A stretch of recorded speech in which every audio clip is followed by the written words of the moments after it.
Earth മീഡിയയിലേക്ക് സ്വാഗതം. നൂറുകണക്കിന് ചിലന്തികൾ ഒന്നിച്ചൊരിടത്ത് പറന്നിറങ്ങുന്നതിനെ കുറിച്ച് ആലോചിച്ചു നോക്കൂ. വെറുതെയൊന്ന് ആലോചിക്കുന്നത് പോലും ചിലന്തിയിലെ ഭയവും അറപ്പുമുള്ളവർക്ക് ഏറെ ഭയാനകമായ വസ്തുതയാണെന്നതിനാൽ സംശയമില്ല. എന്നാൽ അപസർപ്പ കഥകളെയും ഹൊറർ സിനിമകളെയും ഓർമ്മിപ്പിച്ച് ബ്രസീലിൽ നൂറുകണക്കിന് ചിലന്തികൾ ഒന്നിച്ച് പറന്നു നടന്നു ഒരേ വലയിലൂടെ. മീനസ് ഗെരയിലെ ശാന്തസുന്ദരമായ സാവോ ടോമോ ദാസ് ലത്രാസിലാണ് സംഭവം. ആകാശത്ത് നിന്ന് ചിലന്തിമഴ പെയ്യുന്നത് പോലെയായിരുന്നു ആ കാഴ്ച. സാമൂഹിക മാധ്യമങ്ങളിൽ ഈ ദൃശ്യം മണിക്കൂറുകൾക്കുള്ളിൽ വൈറലാകുകയും ചെയ്തു. തികച്ചും സാധാരണമായ ഒരു പ്രതിഭാസമാണിതെന്ന് ബയോളജിസ്റ്റായ കെയ്റോൺ പെസോസ് ഡെയിലി മെയിലിനോട് പ്രതികരിച്ചു. കുറേയധികം ചിലന്തികൾ വലിപ്പമേറിയ വലയിൽ ഒന്നിച്ചെത്തിയതാണ് ഇതിന് കാരണമെന്നും അദ്ദേഹം വിശദീകരിച്ചു.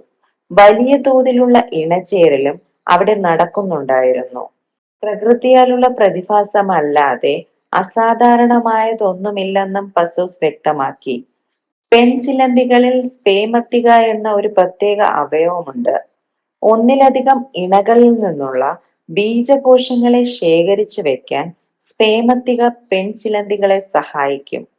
നിലവിലുള്ള അണ്ഡങ്ങൾക്ക് ബീജങ്ങളുമായി സംയോഗം നടന്നാലും ഭാവിയിലേക്കായി ബീജകോശങ്ങളെ സംഭരിച്ചു വെക്കാൻ സ്പേമത്തികയുടെ സഹായത്തോടെ പെൺചിലന്തികൾക്ക് സാധ്യമാകും.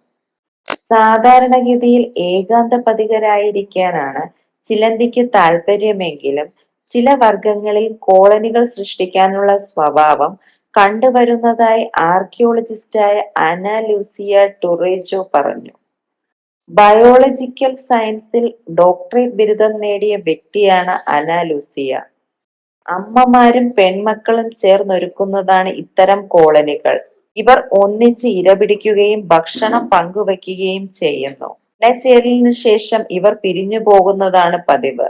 എന്നാൽ കഴിഞ്ഞ ദിവസങ്ങളിൽ പ്രചരിച്ച വീഡിയോ ദൃശ്യം ഇത്തരത്തിലുള്ള കോളനിയുടെ ഭാഗമാണോ എന്ന കാര്യം വ്യക്തമല്ല.